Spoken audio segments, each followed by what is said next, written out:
Baraza la Maaskofu Katoliki Tanzania TEC kupitia kwa rais wa baraza hilo na askofu wa jimbo Katoliki la Lindi, Mhashamu Wolfgang Pisa limesema kuandamana ni haki ya raia kama njia ya kufikisha ujumbe au malalamiko. Ikiwa njia ya mazungumzo imeshindikana, cha msingi yawe maandamano ya amani. TEC imesema inasikitisha kuona kuwa waandamanaji waliojitokeza siku ya uchaguzi wote waliwekwa katika mwamvuli wa uhalifu, huku ikisisitiza adhabu ya mwandamanaji sio kuuawa. Utangulizi: kuandamana ni haki ya kikatiba na kimaadili. Katika Katiba ya Jamhuri ya Muungano wa Tanzania, ibara ya 18 inasema kwa uwazi usio na shaka, kila mtu ana haki ya uhuru wa kujieleza, uhuru wa mikusanyiko, uhuru wa kuandamana na uhuru wa kuunda vyama vya siasa, bila ya kuingiliwa na mtu awaye yote. Hii si tu kifungu cha kisheria kilichowekwa kwenye karatasi. Hii ni msingi wa demokrasia. Hii ni sauti ya raia anayelalamika. Hii ni njia ya mwisho pale ambapo milango ya mazungumzo imefungwa kwa nguvu. Kwa hiyo, Baraza la Maaskofu Katoliki Tanzania TEC kupitia rais wake na askofu wa jimbo Katoliki la Lindi, Mhashamu Wolfgang Pisa, linatangaza kwa sauti kubwa na wazi: kuandamana ni haki ya raia. Ni njia halali ya kufikisha ujumbe au malalamiko pale ambapo njia za mazungumzo zimeshindwa kabisa. Lakini cha msingi zaidi kuliko yote ni maandamano haya yawe ya amani, ya hekima na ya staha. Hii si kauli ya kisiasa ya kutafuta umaarufu. Hii ni kauli ya kimaadili, kikatiba na kikanisa inayotokana na mafundisho ya Kanisa Katoliki kuhusu haki za binadamu, amani na haki. Kusikitishwa kwa kuwataja waandamanaji wote kama wahalifu. Siku ya uchaguzi wa Oktoba 2025, maelfu ya wananchi walitoka barabarani katika miji na vijiji vyote nchini. Wengine walikuwa na mabango yenye maandishi ya malalamiko. Wengine walikuwa na bendera za vyama vyao. Wengine walikuwa na sauti tu, sauti ya moyo uliochoka na roho iliyokatishwa tamaa. Walitaka kusikilizwa. Walitaka majibu. Walitaka mabadiliko. Lakini badala ya kusikilizwa, walipokea risasi za moto. Badala ya majibu, walipokea makaburi mapya. Badala ya mazungumzo, walipokea mauti ya ghafla na ya ukatili. Na jambo la kusikitisha zaidi kuliko yote, waandamanaji wote waliojitokeza siku hiyo waliwekwa katika mwamvuli mmoja wa uhalifu. Hii ni ukosefu wa haki wa hali ya juu. Hii ni ukosefu wa huruma usio na mfano.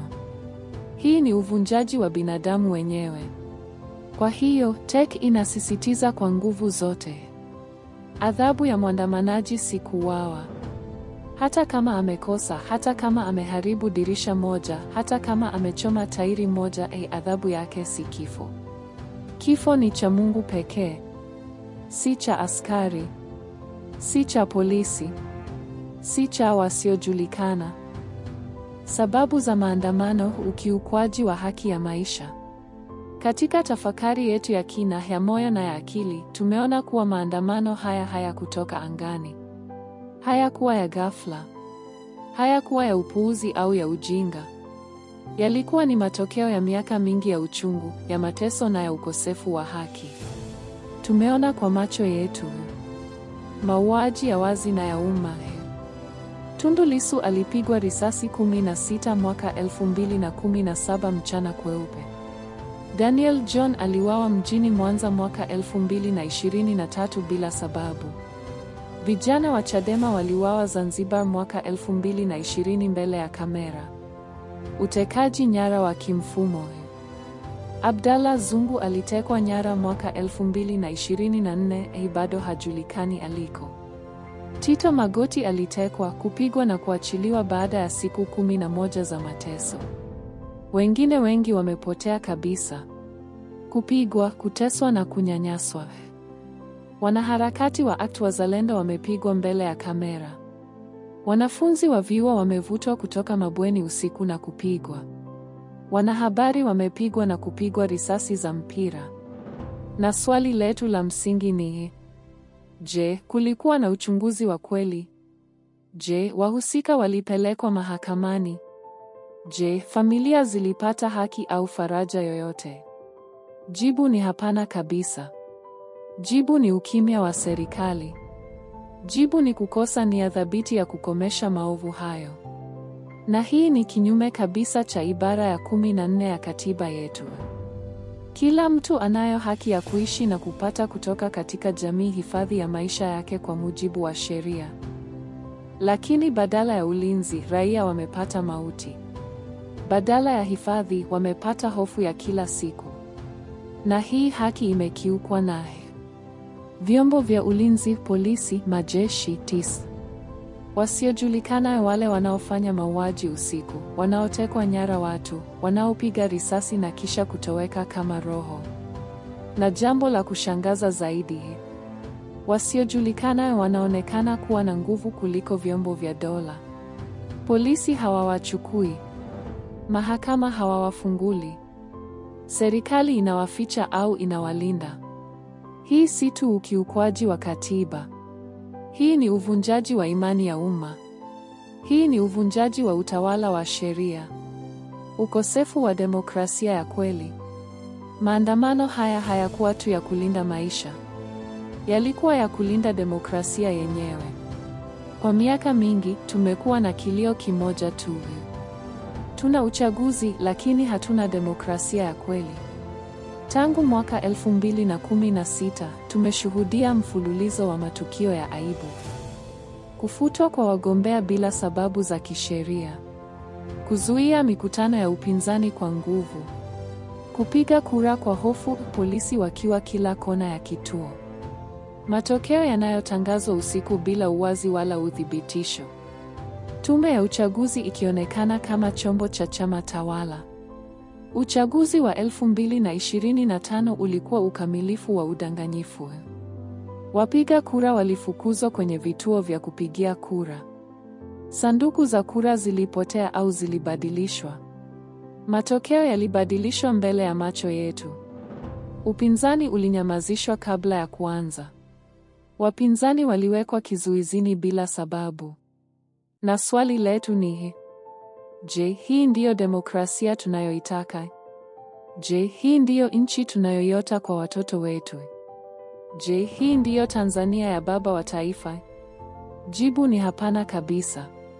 Kwa hiyo, raia walitoka barabarani si kwa sababu wanapenda vurugu, bali kwa sababu hawakuwa na njia nyingine yoyote.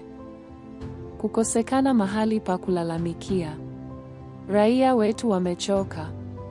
Wamechoka kuandikia barua zisizosomwa. Wamechoka kupeleka malalamiko mahakamani yasiyosikilizwa. Wamechoka kuomba anwani ambayo haipo. Tumeona mahakama ikishinikizwa na watawala. Bunge likiwa na sauti moja tu, sauti ya chama tawala. Tume ya haki za binadamu ikinyamaza wakati raia wanauliwa. Vyombo vya habari vikifungwa au kutishwa kila siku. Na pale ambapo mihimili ya dola inaingiliwa, raia anabaki na njia moja tu: kuandamana barabarani. Hii si chaguo la hiari. Hii ni lazima ya maisha. Matumizi ya silaha za moto, ukatili usio na sababu. Sasa tuangalie kilichotokea siku ya uchaguzi. Waandamanaji walikuwa na mabango. Polisi walikuwa na bunduki za kirusi AK-47. Waandamanaji walikuwa na sauti. Polisi walikuwa na risasi za moto. Na matokeo yake, zaidi ya 20 wameuawa kulingana na ripoti za Amnesty International na Human Rights Watch. Mamia wamejeruhiwa vikali. Wengine wamepotea kabisa. Familia zimeachwa na majonzi yasiyopona. Lakini swali letu ni, je, hii ilikuwa ni kudhibiti umati? Au ilikuwa ni kuua umati kwa makusudi? Kulingana na kanuni za msingi za Umoja wa Mataifa 1990 kuhusu matumizi ya nguvu na silaha za moto, silaha za moto zitumike tu kama hatari ya moja kwa maisha. Lazima kuwe na njia mbadala: gesi ya machozi, maji, rungu. Polisi wanapaswa kuwa na mazoezi ya kitaalamu ya kudhibiti umati. Lakini hapa Tanzania hakukuwa na hatari ya moja kwa moja. Hakukuwa na njia mbadala. Polisi walipiga risasi moja kwa moja kwa raia wasio na silaha. Hii si tu ukosefu wa weledi. Hii ni ukatili wa kimfumo. Maandamano si vita, lakini yalifanyiwa kama vita. Hata katika vita vya kimataifa kuna sheria. Hata katika vita kuna mipaka. Hata katika vita askari hawaui raia wasio na silaha. Lakini hapa maandamano yalifanyiwa kama vita vya kufa na kupona. Silaha za vita AK-47 LMG zilitumika dhidi ya raia. Raia wasio na silaha waliuawa holela. Vijana, wazee, wanawake, hata watoto wote walipata risasi. Na hii inatufanya tujiulize swali la kina, la moyo na la roho. Binadamu mwenye akili timamu anawezaje kufanya vitendo kama hivyo? Anawezaje kuua ndugu yake bila huruma? Anawezaje kuua bila sababu? Anawezaje kuua kama mnyama? Hii si tu swali la kisheria. Hii ni swali la kiroho. Hii ni swali la kibinadamu. Hitimisho: wito wa amani, haki na mabadiliko. TEC inatoa wito wa haraka. Serikali ichukue hatua za kuwalinda raia, si kuwaua. Uchunguzi wa kimataifa ufanyike kuhusu vifo na mauaji. Rejea ya uchaguzi wa 2025 ifanyike kwa uwazi. Wasiojulikana wafichuliwe na kuadhibiwa. Mazungumzo ya kitaifa yaanze mara moja. Tunaamini kuwa Tanzania ni bora kuliko hii. Tunaamini kuwa raia wetu wanastahili maisha bora. Tunaamini kuwa Mungu yupo na wanyonge. Amani iwe nanyi. Haki itawale. Tanzania ibarikiwe.